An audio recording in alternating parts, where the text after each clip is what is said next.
Yeah.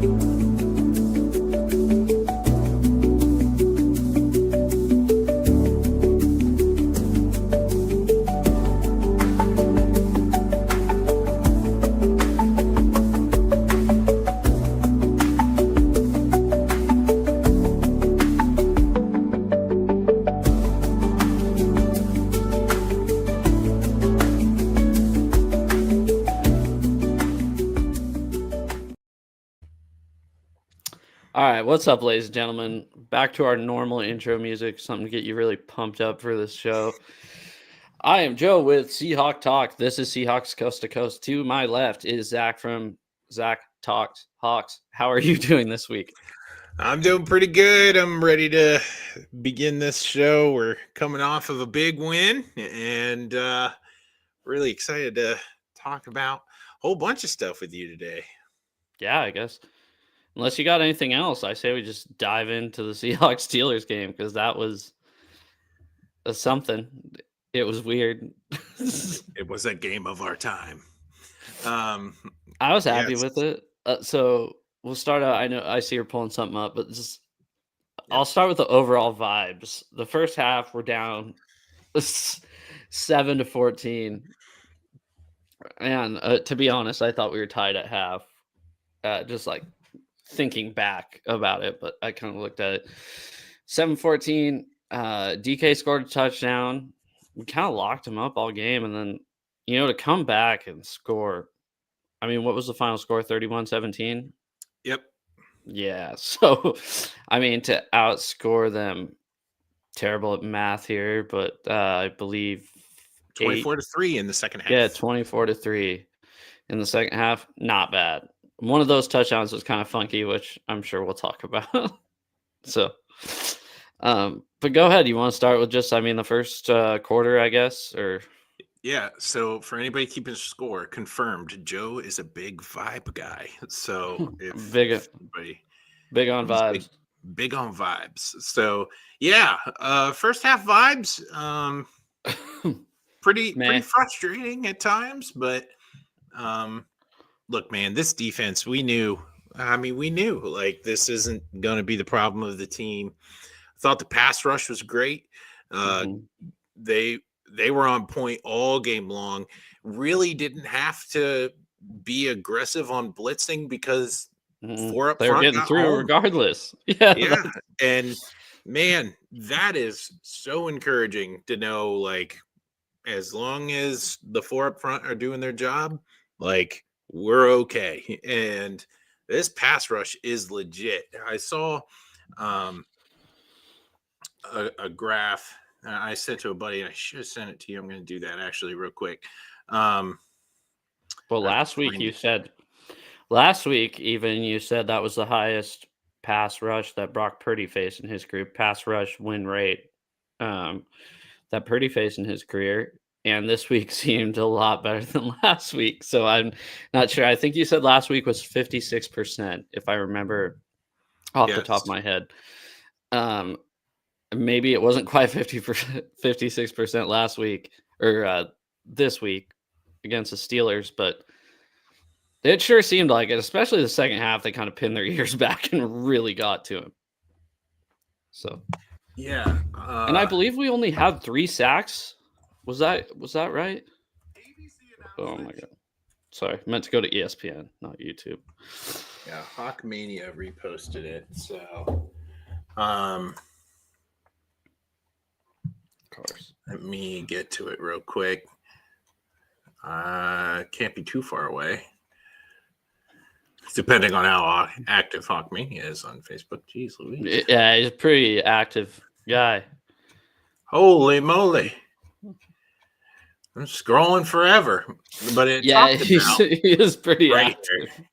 Right here. We'll share the screen. Talked about their win rate or pressure efficiency. Mm-hmm. So I'll bring it up here. Yeah.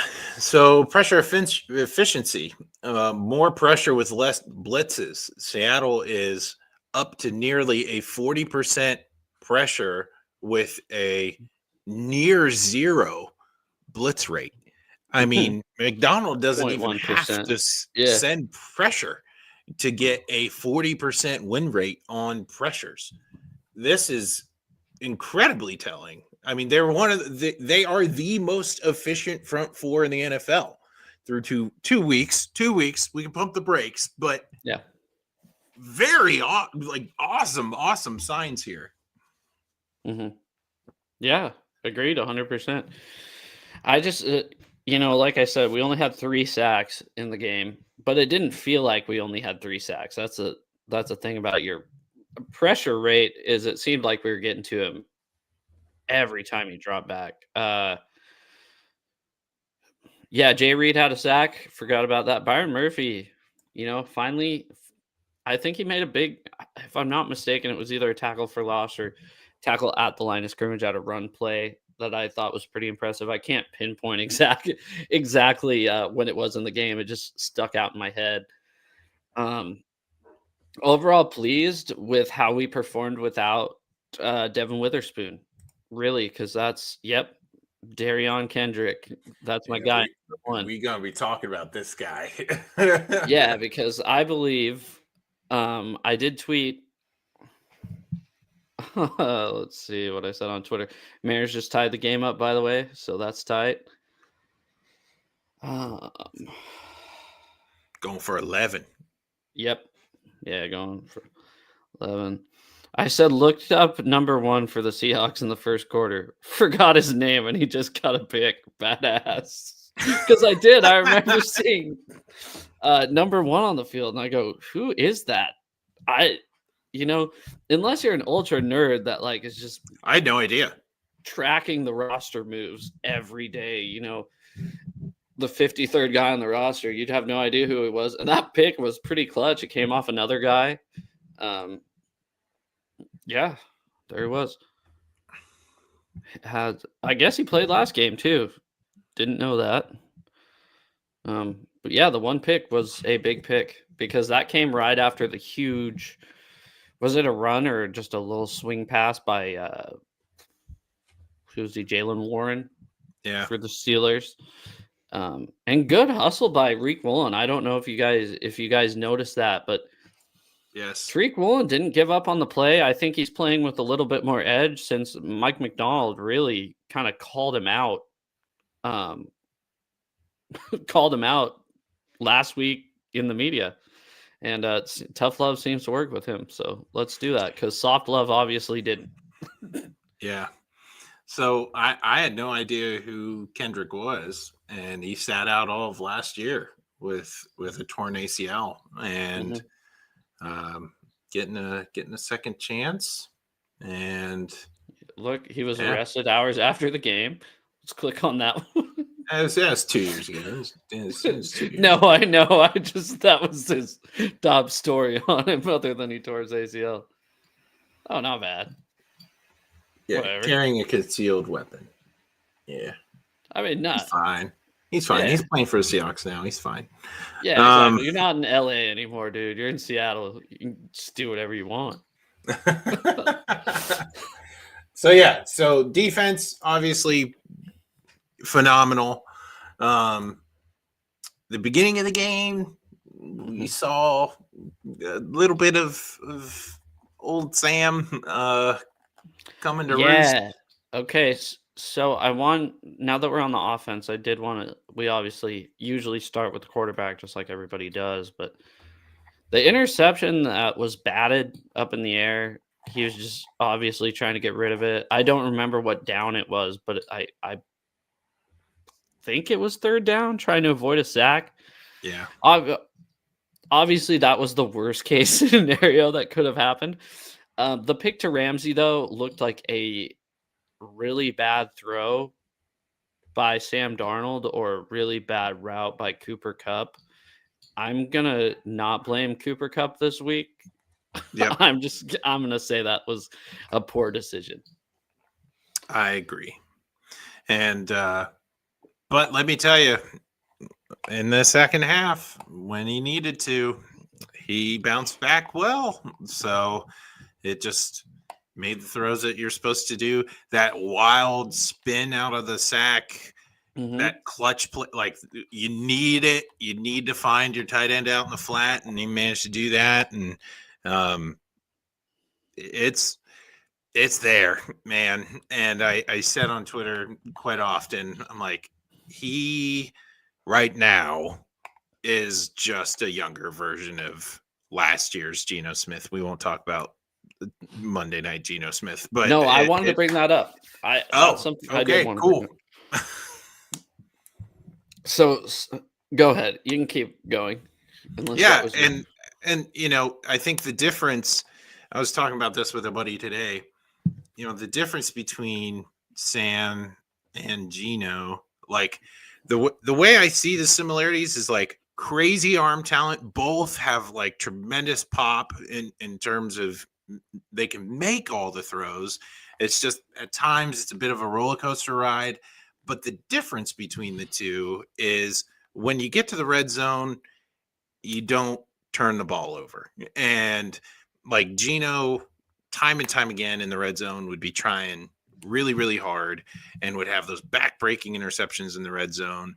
And Sam, there were situations even in this game in Pittsburgh. You find yourself in the red zone, it's third down, don't force it, run, throw the ball out of bounds. Like live like that. That's all we ask. Like, don't throw away points. Well, go ahead. Sorry. Yeah, that's where personally, like, I see a big difference between the two just through 2 games. Just before the half, I don't know if you remember that game, that run he had to set up the field goal that we ultimately missed, but that was a big play where you're like, he was being smart. You know, he didn't I was joking with my friend on the couch because we were joking about DK for the other team. I go, why didn't he plant his foot and try to cut up the field and gain some extra yards? Because that's something that DK would have done. But yeah, just really nice. You know, I think he gained 10 yards, right? Because he was like, oh, everybody's covered. I'm just going to take what I have. And even if there was a guy spying him, you know, he would just thrown it away. And I was happy with that. Wasn't happy Myers missed a field goal, but you know, you can't be perfect every day. He's, knock on wood, he's done a pretty good job for us over the past, I think this will be 5 years for him. Actually, I think 2019. So this will be year 6. Yeah. 7. Close to that. Yeah. Yeah. But yeah, no, I just wanted to bring up because, you know, after week 1, everybody was like, Geno Smith would have won that game. And I think I might have came on. I don't know if I said it out loud, but in my head, I think Geno Smith wins that game last week. But then to see him on Monday night and the very first pass, and I'm rooting for these guys. You know me. I love Geno. I love Pete Carroll. So they're my team. And very first play, just interception. Oh, dude, there's a fawn outside. Yeah, I have a window now, like right next to me. But yeah, very first play, just boneheaded. I mean, I was like, what are we doing? That's the first play. That made me feel a lot better about the Sam Darnold move after seeing just that one play. So, and then you retreated for an entire game. Yeah, it was not a good game. It was 3 really bad interceptions. Even with Brady up in the booth, dude. I know. Trying to fix stuff, just can't. Tom Brady and Chip Kelly, power team. Yeah. Running back. That narrative changed quick, didn't it? Yeah, Charbonnet sucks, I guess, and Kenneth Walker might be an all-pro player. I mean, guys, it wasn't you I was talking about this with. It was another friend I was talking.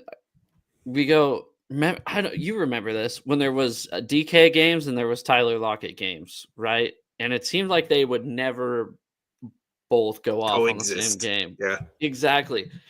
I feel like this is maybe what we're experiencing with Charbonnet and Kenneth Walker, because I know your stats aren't up anymore, but Charbonnet averaged 0.7 yards a carry.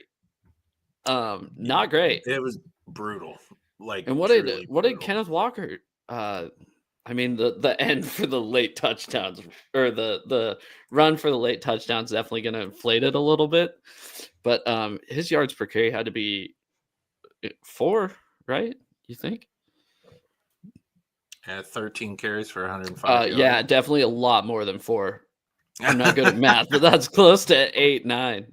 Click, go down a little bit because I think you can do full stats, player stats. If you go up a little bit and then click player stats. Yeah. I was like, I was just here. Yeah, 8.1. Yeah, that's actually twice better than 4 yards a carry, like I was thinking. So, yeah, and they split carries. That's impressive. Yeah, obviously Kenneth Walker was finding the holes pretty good. Let's talk about that third rusher there. I thought I thought that was a pretty cool play. I liked it. We've seen it in the preseason, and I liked it a lot better than the Milrow one. So me too. Yep, tight end tush push, baby. Wait, we were talking about? Am I going crazy? Darnold did have a run right before halftime, right? But to set up a field goal, but it's not showing, and I might just. Yeah, it's not showing up on ESPN either. You remember that run, right? I'm not going crazy. Ran it for like 10 yards and ran out of bounds. Sorry, that just threw me off. We going crazy over here. But I was just imagining that. I like this. You know, me too. Guys coexisting, having proportionally good games. Did you tweet saying Horton? Here's a. Did you tweet it? I did not. I missed the opportunity. I was too busy losing my mind that he got a touchdown, and I didn't even think about Horton. Here's a touchdown until like another quarter went by. Or that's the first thing I thought of, and then I never saw it pop up. I'm like, oh yeah. Must have forgot. I'll be more diligent. I'll be more diligent. But yeah, I was kicking myself. I was like, dang it. It's too far removed. I can't do it anymore. So yeah, I'm kicking myself for that. I'll be better, internet. I promise. Go back up. Okay, I see a bit of a problem here. No Jake Bobo on the receiving stats. I feel like that might be a problem for most people. Really need to get him involved, dude. Yeah, well, I don't know what to tell. I don't know what to tell you. I'm just kidding. I was happy to see Cooper Kupp. I was happy to see more than one person catch the ball this game, because last game I think there was a roughly 150. I think it was exactly 150 passing yards. 126 of them came from one guy. Yep. So, yeah, and then Kobe got a pick. So good to see him being utilized in the defense. Yeah, I forgot about that. That was at the very end of the game. I kind of spaced out about that. I don't know if you saw. I tweeted back at you. This is totally off topic, but. The fact that Mike Tomlin called 3 timeouts in the fourth quarter just for us to punt the ball. It's a bold strategy, Cotton. Yeah, exactly. I'm like, what are you doing? Like, okay, if you're going to take the timeouts, just throw it. Try to get some points on the board. But he's like, oh, I guess now that we got the ball back, we can just run this thing out. Yep.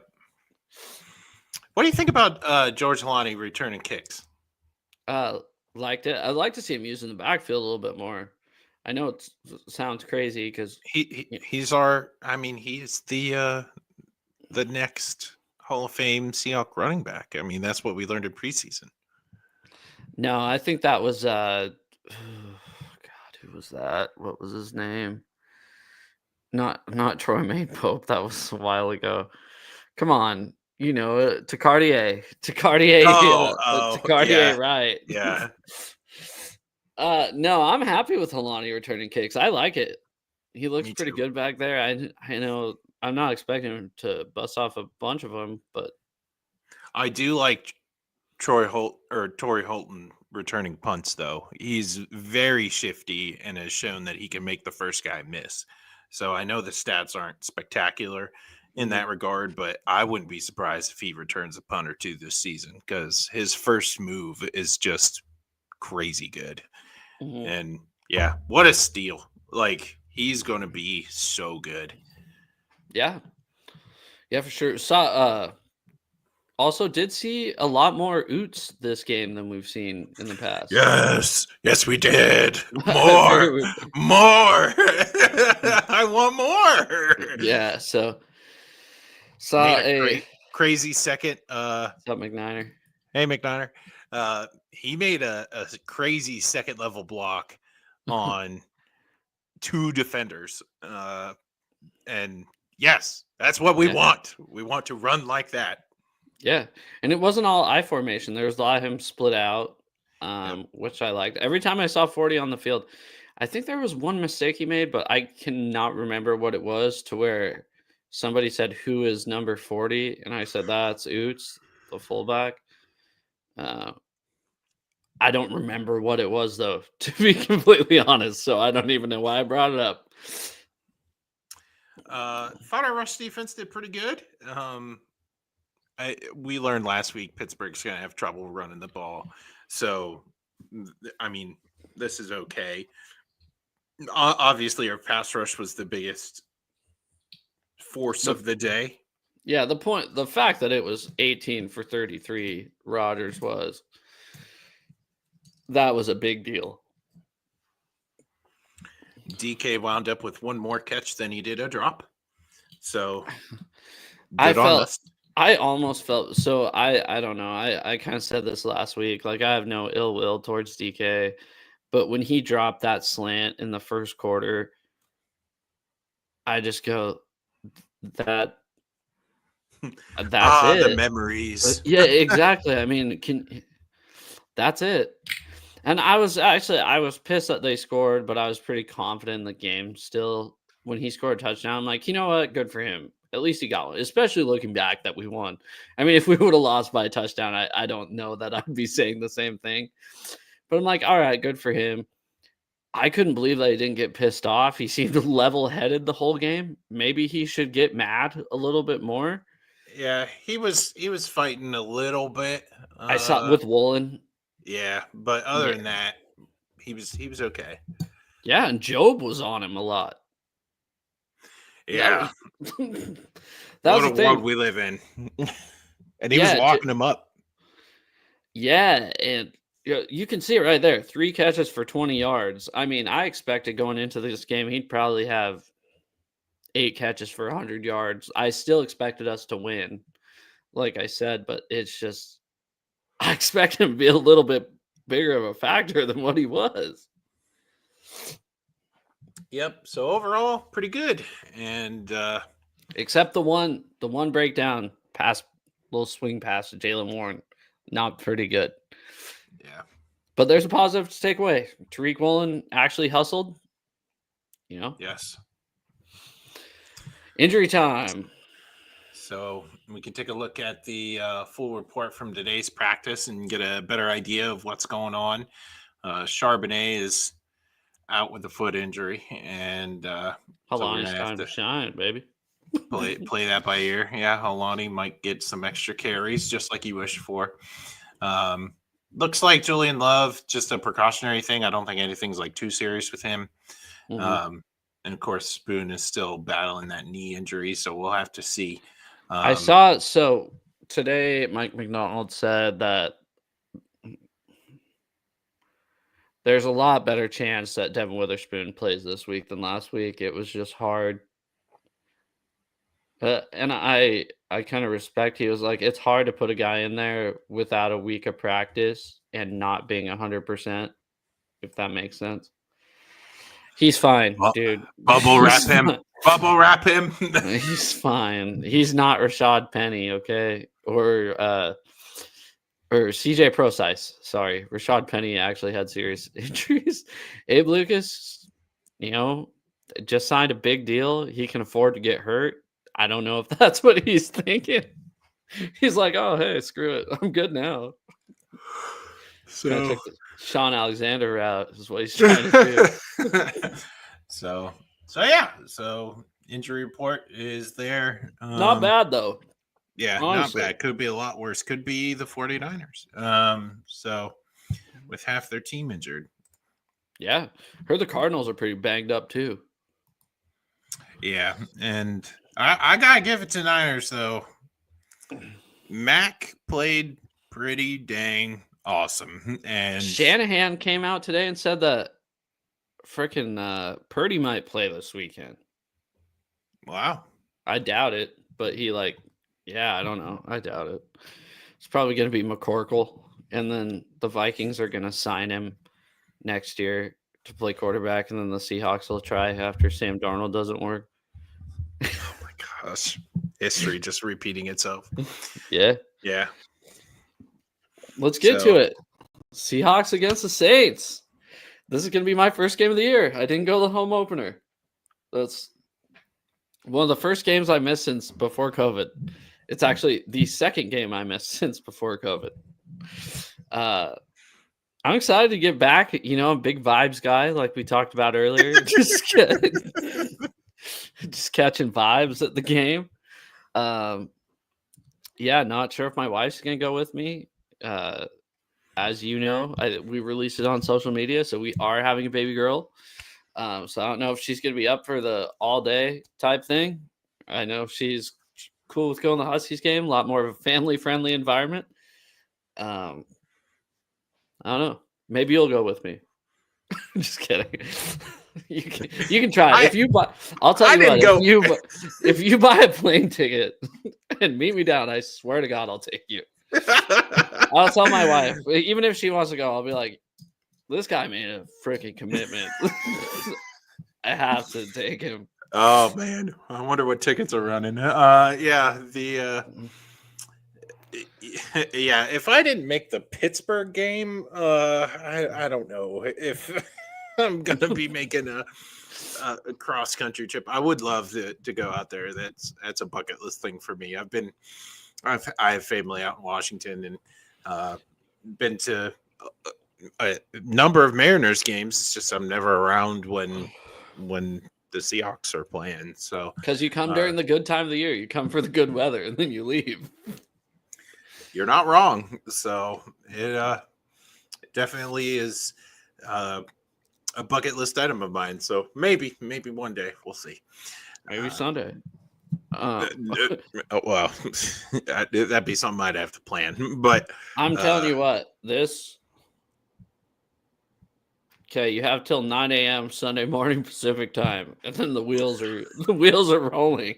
If you decide, if you're like, hey, surprise at 8:59, I'll be like, honey, you better stay home. Sit this one out. But So what are your thoughts here on this matchup with the Saints?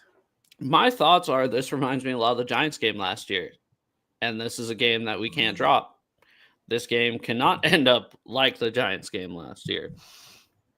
My thoughts are also, can we win a freaking game at home? We supposedly have the best home field advantage in the league, which I've seen in my lifetime. I don't put the air quotes because of before, but I'd say since about 2018, it has not been as much as it used to be. There's no reason why we shouldn't dominate this game. Sorry. In all facets. I agree. I think that this team needs a game where you just go out there and thump them. And I'm just here because Joe is a buddy. Well, I'm glad you're here. He is from Washington State. We've met before at the Steelers game, at the Seahawks Steelers game 2 years ago. Well, maybe one day. But anyway, I think this matchup really does favor Seattle's strength. We talked about the pass rush and how efficient they are and only sending 4. I think the Saints offensive line is one of the worst that Seattle has in this early slate of matchups early on in the year. So you look at not just star power, but like the ability to move the ball on offense. I think the Saints are really going to struggle there. Yeah, I mean, all they really can, the one thing that they better hope they can do is use Kamara on screen passes. But I think this team has become a lot more disciplined on screen passes. Even the big run last week against Warren, that wasn't a setup screen. I mean, that was just he got lost. Yeah, you have to think back though. Has Seattle learned already this year? Because we looked at the 49er game. McCaffrey's very effective in the passing game. Talked about in our recap of that game where that was a point of frustration, right? If there's any running back you're going to try to plan for in the passing game, it's probably Christian McCaffrey. And given where the Saints are this year, I don't think Alvin Kamara is that far behind in terms of prioritizing. He's kind of their offense. Offense. He's him and a white Mormon that doesn't really have a position. They just kind of he beat us last time we played him. Yeah. So Olave is a really good wide receiver on the outside, but you just need a guy to throw it to him. I don't think the Saints have enough talent up front to give Spencer Rattler enough time to be efficient. So it's going to come down to short, quick passing, mainly to their running back. And, have we learned? Have we grown from the 49er game? I think schematically, this is going to demand the team to perk up defensively. I don't think offensively we're going to struggle too bad. Saints up front aren't particularly great in terms of rush defense. So I would love to see a more, you mentioned it earlier with the two running backs getting even splits. I want to see that, but I also want to see production from both backs. Yeah. If Charbonnet is able to play. So we'll if Alani plays, I'd like to see production from two running backs is what we want, because as history shows, Kenneth Walker isn't obviously he's a workhorse back. He's got the build and the type, but he just doesn't have the durability. And I kind of sound like an ass saying that, but he gets hurt every year. So we're going to need that. I know I sound once again kind of like an ass here, but I think this is the worst team in the NFL that we're going to play against on Sunday. Kind of help we felt against the Giants last year. Let's just not overlook these guys. Miami's pretty bad. But at least Miami has the talent to not be bad. They're just very dysfunctional. I guess Captain Niner says got to cover Juwan Johnson. He could have easily had 3 more catches and put them in scoring position had he not been off his game. He dropped 3 easy balls that he usually catches. I just have a lot more faith in our defense than I really do in our offense. I don't know. I have faith in us scoring 20 points and winning this game if we have to. But let's not remember Leonard Williams after last season when we played the Giants. He goes, "We just took them lightly. We cannot do that. These are all professional football teams. That can't ever happen again, ever." So, yeah, and we're right back to the tight end debate here with Juwan Johnson, in terms of Seattle's ability to cover tight ends well. Historically, lately, that has not been a positive. Historically, even the Legion of Boom, Greg Olson, like every tight end besides Vernon Davis would destroy us. I mean, otherwise, you take a look at the lion's share of offensive production for the Steelers. Pat Freiermuth, 3 catches, 31 yards. I know Aaron didn't do a whole lot outside of Jaylen Warren, but he's the technically the second leading receiver. So you got to be able to cover tight ends, and which does make the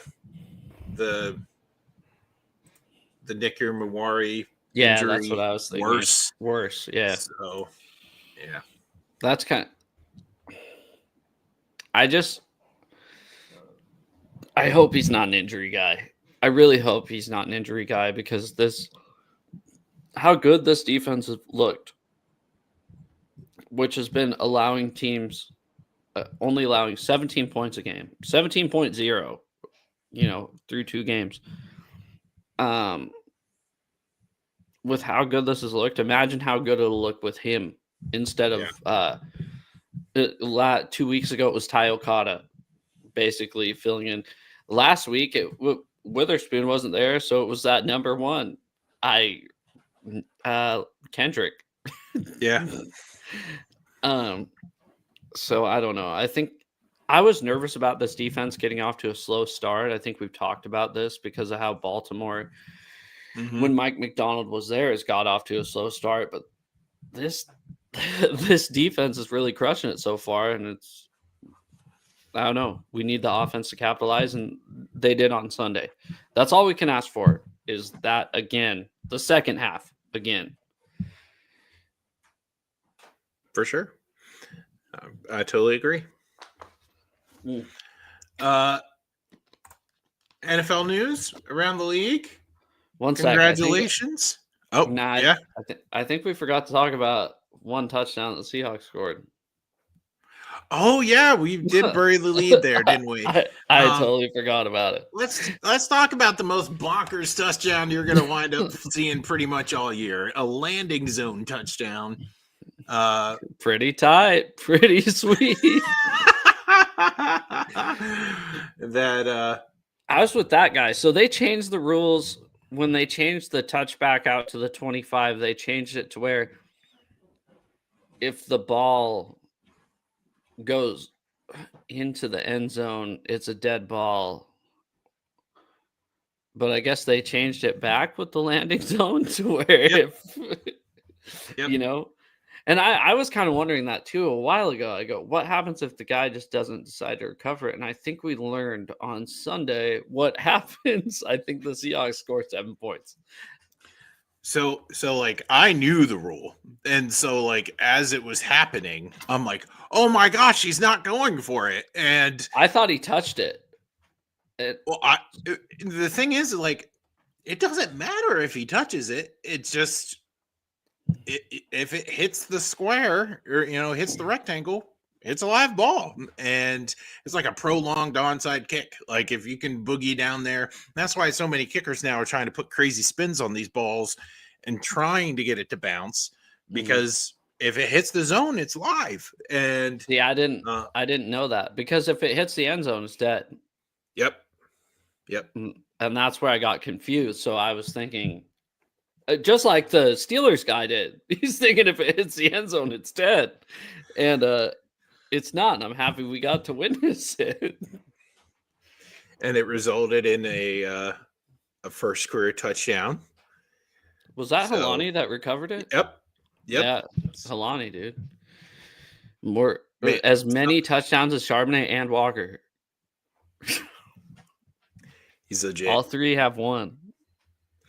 And, I really thought, for a split second, that ball was going to roll out of the back of the end zone and everybody's going to get bailed out. But what hustle by Helani to just kind of know.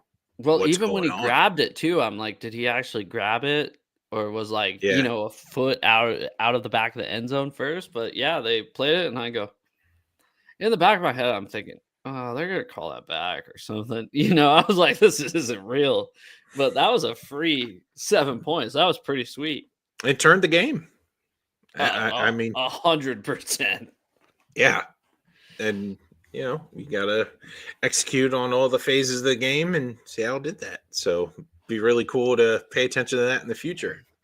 Yeah, I was all for firing Harbaugh. Like, this since last year. I think he sucks as special teams coordinator. We've had some bad miscues on special teams. Might be enough for me to want to keep him around for another week. Because you have to admit, since he's taken over as special teams coordinator, it is not that it's ever been like really good. It just seems like there's been a lot of miscues, especially on like covering kick returns, covering punt returns, sure. to where I'm like, ew, get rid of this guy, especially his last name sucks. So, for sure. Yeah, let's get to news around the league. Sorry about that. I just wanted to bring that up. No, yeah. In the middle of talking about the Saints, I'm like, okay, special teams. Oh shit, something happened on special teams last week. So, congratulations are in order. For who? For Stephon Diggs. Is he getting married?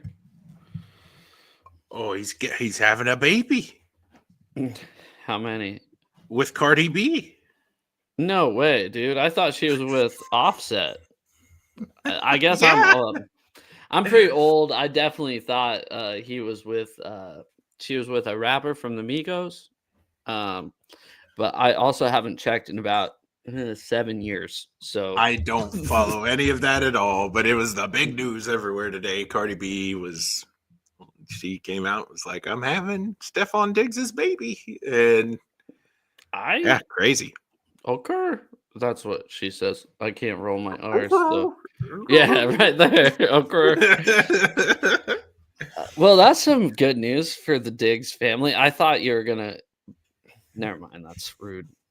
So, any other news around the league other than every quarterback on planet Earth getting hurt? Yeah. Joe Burrow, JJ McCarthy, Justin Fields, Brock Purdy. This is a repeat from last year. Wild. And the Falcons have never had such a hot commodity sitting at second string. Because I'll tell you what, I think Kirk wants out, obviously. And I don't think the Falcons want to pay him. But when you have that many quarterbacks go out in the first 2 weeks, maybe you want to hold on to him for another week or two. See how high the value gets. Yeah, so I guess the Bengals, they went along with Jake Browning a couple years ago. Washington guy, obviously, go Dogs. But I think he's a decent backup. The 49ers are going to get Mac Jones pretty back sooner than later. Fields is a concussion. I don't think the Jets are really going anywhere, but the Vikings is I think the Vikings is an interesting one because I think 7 of the 8 quarters that JJ McCarthy has played, he's looked really bad.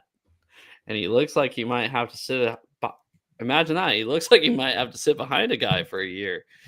I think. Could you imagine if Kirk Cousins goes back to Minnesota?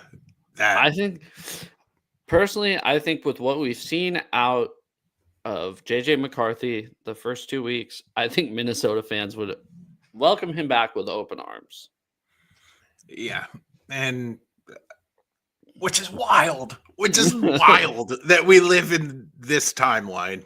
And I would love to see it. I'm a big fan of homecomings, man. Cooper Kupp coming back to the Pacific Northwest. Not even close, but yeah. So I'm that would be so cool to see Kirk Cousins back in the purple. That'd be awesome. So who else is down? You named them all. We got them. Did I? Because I thought there was one more. Yeah, Joe Burrow, Fields, Brock Purdy, yeah, Fields, and JJ sort of by not playing well. And he's hurt. Yeah. I guess you're right. He is hurt. Yeah, and then hate to be a dick.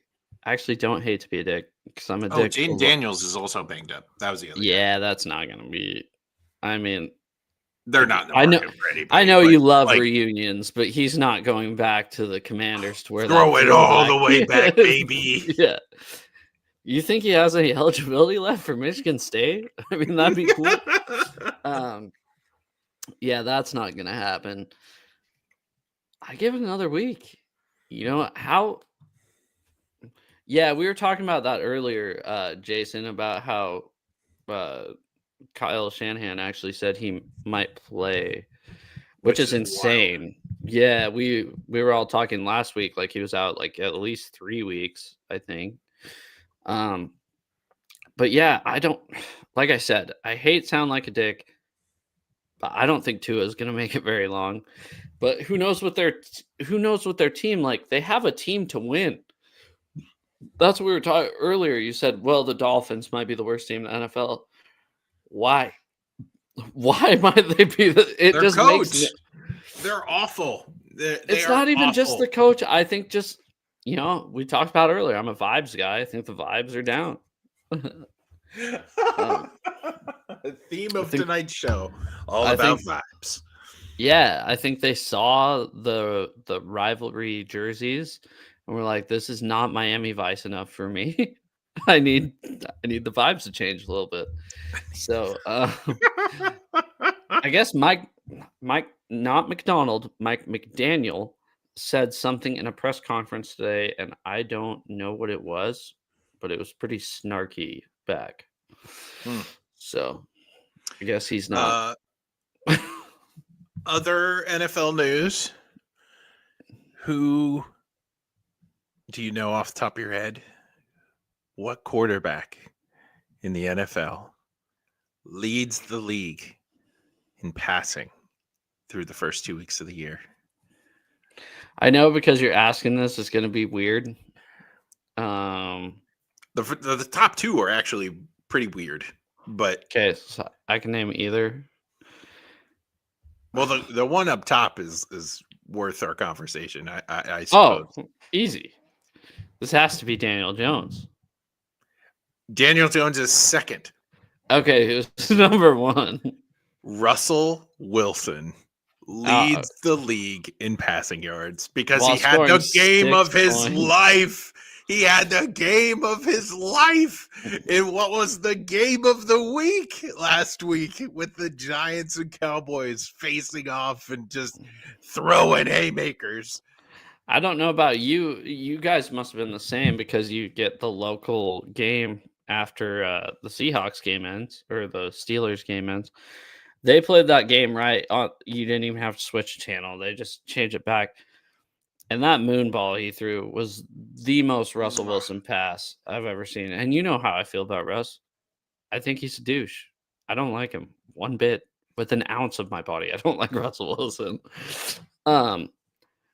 Doesn't pass the vibe check. No, his vibes are terrible. His vibes are very selfish. But when he throws that pass and, you're thinking, God, it's going to hit that scoreboard in the middle of the field. And then it comes down just perfectly, drops in. I think it was Neighbors. It might not have been. Multiple He's the only times. Giants receiver I know is Malik Neighbors. Yeah, that was vintage Russell Wilson. And to watch him still lose really brought joy to my heart. I'm a Cowboys guy this year. I think I don't know if I've told you guys this. I'm a Cowboys guy this year because I'm an anti-Cowboys fans guy. I hope they do just enough. I hate Cowboys fans, dude. And the fact that they kind of hate the Cowboys this year, I'm kind of rooting for them to do good enough, but wish they still had Micah Parsons, if that makes sense. I'm rooting hard for the Cowboys just because I want to see Jerry Jones be correct and all the Cowboys fans be wrong. Well, they did sign Jadeveon Clowney. So all pro Jadeveon Clowney? Pro Bowl all pro Jadeveon Clowney? Pro Bowler, perennial all-star, it's home run leader. Me and my friend were watching the game after the Seahawks game, and I go, God, imagine if they had an edge rusher for the Cowboys. This game wouldn't even be close. The Cowboys would be dominating. You getting back to a text? I was Sorry. You're gonna giggle. I was checking the Mariners score. Oh, yeah, I know. It's 7-5. womp womp womp. Streak had to end at some point. Yeah, it's not over, technically. So that's news around I the can hear league. it coming from the living room. My wife's at dinner with my mom right now, so every TV is on full blast. Yeah, that's kind of news around the league. Like you said, I don't really know. I kind of took over that with my hatred towards Russell Wilson and my love for the Dallas Cowboys. So,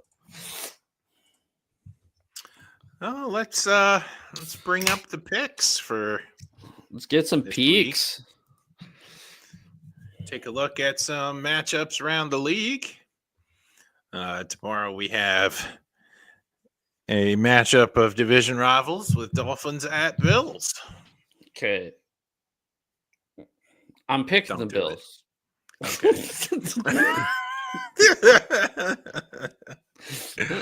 I thought you were going to hit me with a vibe check, but no. No, their vibes are bad. Their vibes are terrible. They have bad vibes. I also am picking the Bills by a lot. Why? Can you explain your reasoning why you're picking the Buffalo Bills? The vibes. It's all on vibes. They're going to lose, dude. It's going to be hilarious. I'm picking the Bills, but when they lose to the Dolphins on tomorrow night, it's going to be one of the funniest games. Bengals and Vikings with a quarterback battle of Browning versus Wentz. I took Cincinnati. I think Cincinnati's talented enough to win. I also agree. We know what Browning can do in this offense. He's capable. A total manager, except for when he throws 3 picks like last week. He didn't know he was going to play, so just give him a week of prep. Give him a week of prep. I think he'll be fine. And Carson Wentz, we kind of know who he is at this point, so I don't believe in him at all. Texans, who are, struggling mightily. Vibes are low. Vibes are bad. Vibes are bad. And so is their O-line against the Jacksonville Jaguars. Yeah, surprise pick. I actually didn't look at the spread, but I'm going with the Jaguars. Yeah. You are too? I'm picking Jacksonville at home. I'm picking Jacksonville at home. They're actually favored. Yeah, I think if the game was in Houston, I might think a little differently. I wouldn't be surprised if the Texans wound up winning this game, but you got to think at some point Trevor Lawrence becomes the prince that was promised and manages to put it together. So hopefully. Duval. Colts with Indiana Jones against the Tennessee Titans. Yeah, I took the Titans. I don't think this miracle run can continue much longer. Go ahead. I mean, the Titans aren't good either. Let's be honest. Where I am. Yeah. Give me the Colts till I die. Indiana Jones. Vibes are high. All the way. Vibes are high. If you're making a vibes pick, I think vibes are definitely on the Colts side. Oh, I love a good comeback story, and Indiana's got it, man. Yeah, give me the Colts. They disappeared. Yeah, I had to get the rest of the games on here. I'm just messing with it.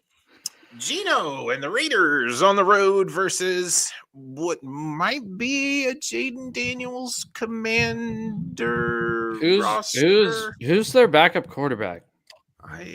I'll have to look on my phone because you have. Is it Mariota by chance? Josh Johnson's here.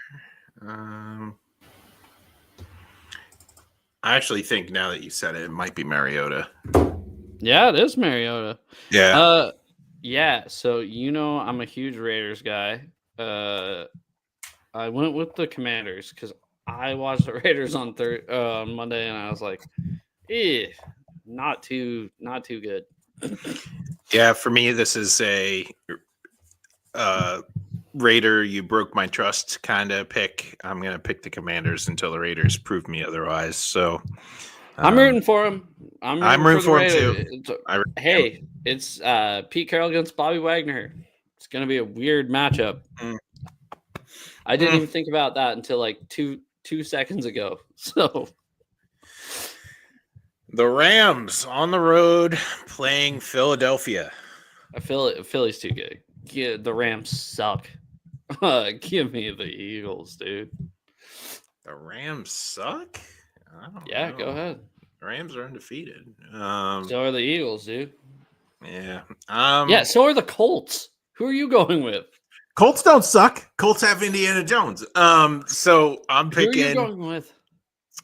I'm going to pick the Eagles at home. I think they have a more complete roster, and they're going to be able to handle the Rams. And I need these division teams to finally lose some games. So I'm going to hope that guys, Philly we still control our own destiny. Okay. It's fine. The vibes are fine. Michael Penix Falcons squad against a guy who was given a chance to win the game against the Cardinals last week and went 0-6 on the final drive, only being carried by penalties to still lose to the Cardinals, Bryce Young, and the Panthers. Yeah, this is one of the only games I picked the road team to win. I took the Falcons. I'm picking Falcons by a lot. Listen, if we learned anything from the last outing from the Falcons is that they actually have pass rush now, and that defense is dangerous. And the Panthers has Braylon Trice done anything this year? Because he is a Washington Husky, and he got picked the same year as Penix. I don't know. Sorry, that was Falcons. Falcons might only give up like 3 points this game. I don't see the Panthers do much of anything. Steelers trying to bounce back on the road against the Patriots. Okay. Here's where I think both teams are not very good. I agree. I just went with the Patriots because they were at home. I think the Rodgers downfall started last week. Really? Huh. I am also picking the Patriots at home. Look, at some point, people in this state have to wake up and figure out that Mike Tomlin is not the super genius everybody thinks he is. So I've said before, and I'll say it again, I really believe in the Patriots coaching. I think it's going to take some time for it all to mesh together in a new scheme and all that stuff. But I believe in what New England's building. So give me the Patriots at home. Yeah. Packers on the road against what in this moment is a Joe Flacco-led Brown team. It might be Dylan Gabriel by the time Sunday rolls around. They're pretty competitive. Not gonna lie, the first half of last almost had us. And then the week before, the week before was against the Bengals. Yeah, give me the Packers. I don't think the Browns are very good. I also am picking the Packers. This is not going to be a competitive game, so give me the Packers. Jets on the road facing against the Bake Show. Is Baker Elite playing? Who's the Jets backup quarterback? Tyrod Taylor. Wow, how the turntables. He's coming in to take a young guy's job. Give me the Bucks. Man, Baker is so fun to watch. I'm picking Tampa Bay at home. Yeah. Broncos coming out of a heartbreaking loss to the dominant Indiana Colts. They represent an entire state at this point, carrying the hearts of many. On the road, facing against the Chargers. Classic coaching matchup of Harbaugh versus Peyton. Your two favorite people. two cheaters going at it. I think the more evil guy wins. Give me the Chargers. I am picking the Broncos on the road. I think that Bo Nix he played very well last week. The loss last week wasn't on him. So give me the Broncos because I think the Chargers will eventually revert back to the mean and start charging games again. So maybe that starts this week. Skip it. Skip it. Cowboys on the road to face the Bears. Home field advantage. Give me the Bears. I know you picked the boys. It's fine. I did pick the Cowboys. You just talked a big game about how you're rooting for the Cowboys, and now they're going to lose to Caleb Williams.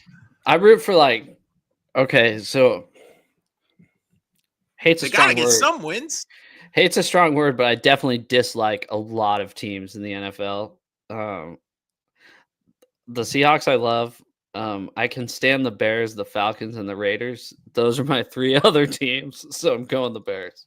I think this game's close. Caleb did not look good last week. Give me Dallas. I think but Rome finally. But Rome did. Rome scored 37 fantasy points for me last week. There it is. I think Cowboys finally have a running game, which is really exciting. So give me Dallas on the road. Oh, one of these teams has to win, right? Cardinals at Niners. Yeah, this was a tough matchup for me. Not really rooting for anybody, but give me the Cardinals. They're good. This is going to be interesting. I think if this is a crazy take, and I know we'll get to some crazy takes later. But I think if Mac starts, I think the Niners win. I think if Brock starts, they lose. And he ain't starting, dude. I don't think Purdy's gonna play. That's where I'm at. So I think the Niners are gonna win. I think they're gonna ride this Mac hype and get a win at home. Yeah. In what city are they playing in? They're gonna play at home in Santa Clara, right? Yeah, that's right. Why is their name not say that? What's up, Seahawks, okay. Eddie? We're just making our picks right now. Kansas City limping at an 0-2 pace to the Meadowlands to play the 0-2 Giants with the NFL passer leader Russell Wilson waiting for them. Okay, so I'm a Chiefs guy. You know this. I don't know what it is. I got tired of all the people talking shit about the refs getting paid off. That made me a Chiefs guy. I'm still going with the Chiefs. I'm an anti-Russ guy. I believe Shut up. That after this week, the Chiefs will be officially dead. Russell Wilson slays the evil empire that is the Kansas City Chiefs. They're not evil. They just win a lot. I hate that. Give me the Giants at home.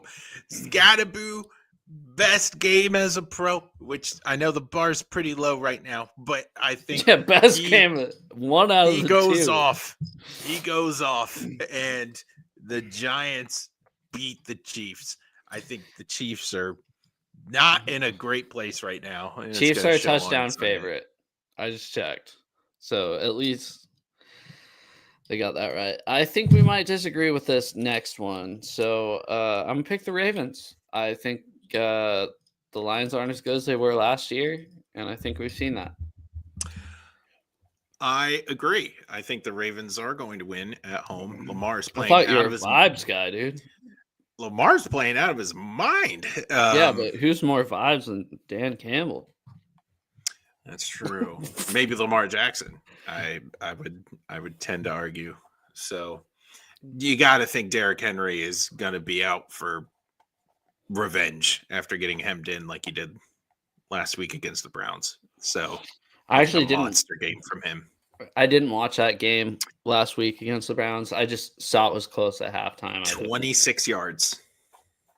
Not good. Not good. Vibes are low. Vibes are low. Revenge is high. Yeah, and then we had DK revenge last week. DK revenge game. Didn't end up so well for him. And then the game of the week for us, at least. Saints travel to the Pacific Northwest and take on the Seattle Seahawks. I don't know. This actually, other than the Bills game, this is the biggest spread of the week. The Seahawks are favored by more points than anybody else. The Packers and the Seahawks are both favored by 7.5 points. Like I said earlier, there's no excuse to lose this game. I think the Saints are the worst team in the NFL, and taking the Seahawks at home. I know that sounds insane because we usually lose at home, but I'm taking them. All right. Well, you mentioned that Seattle's home field has not been as great as it once was.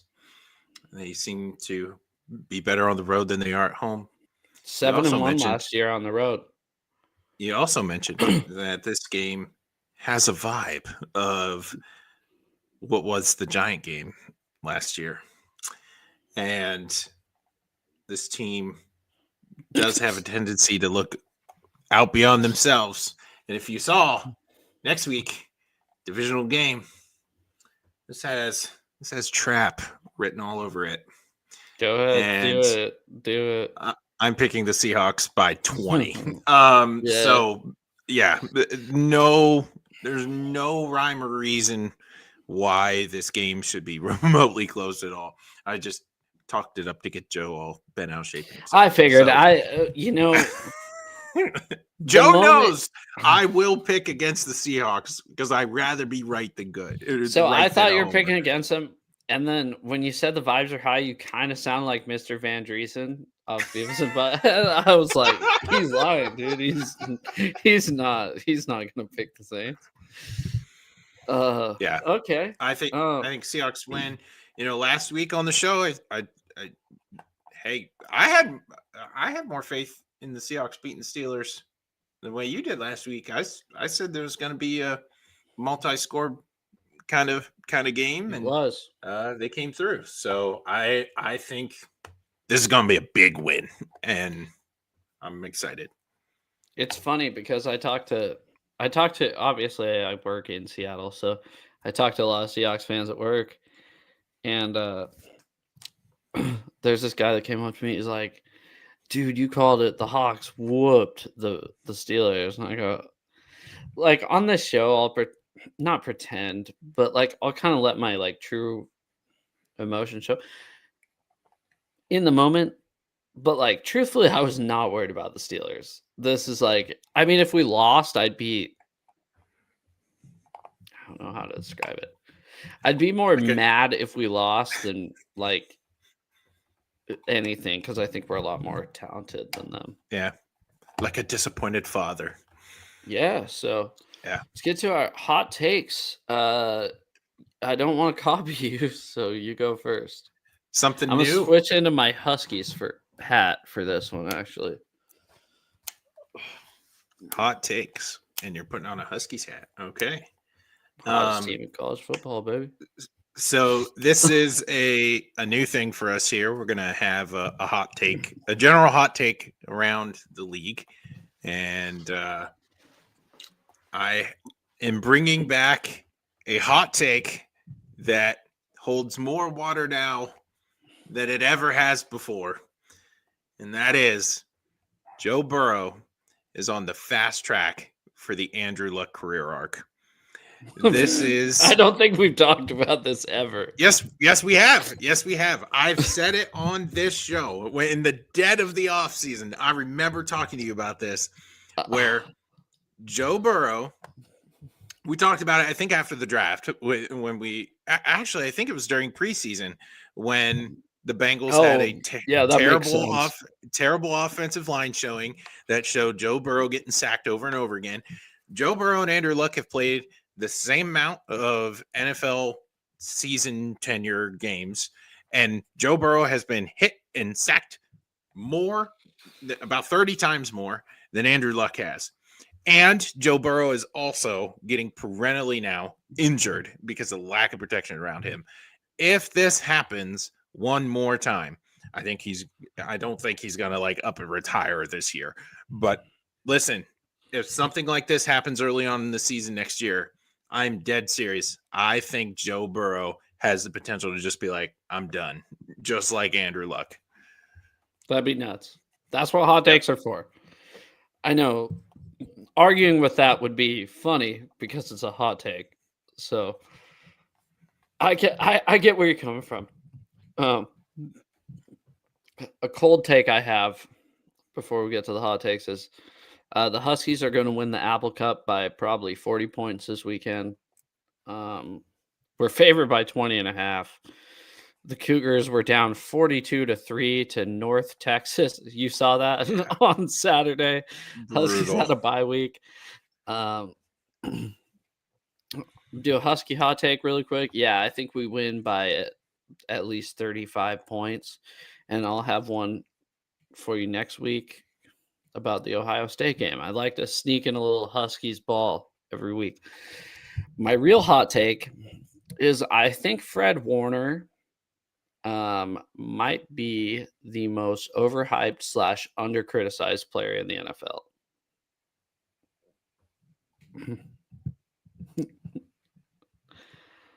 Why? Okay, so do you remember when DK got ejected against the 49ers 2 years ago when he slammed Warner down on the ground? He kind of did a suplex to him. And then Warner shoved DK's neck down. Okay, and then DK and Warner got into a fight. This would have been 2 years ago. So they ejected DK and Dre Greenlaw. Okay. Nothing about Fred Warner. Okay. Let's go to last week. He does get okay, let's start the first running play last week. Kenneth Walker runs with the ball. Kenneth Walker's clearly down. Fred Warner goes to punch the ball out while he's obviously down, and then gets up and puts him in a headlock and doesn't get a penalty. Fred Warner gets kicked in the chin. I thought that was funny. And then when Sam Darnold did the hard count, to run the play clock out, like a lot of people does, Fred Warner does the thumbs up, like, nice job, you really got me. I think he's cocky. I don't think he's as good as Patrick Willis was. I don't think that's a hot take, but I think he's definitely overrated, under-criticized. He's cocky. All right. That's a hot take. I don't think it's unjustified, but yeah. Hottest take of all time is Cal Ripken did steroids.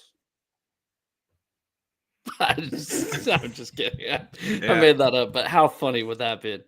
That would have been wild.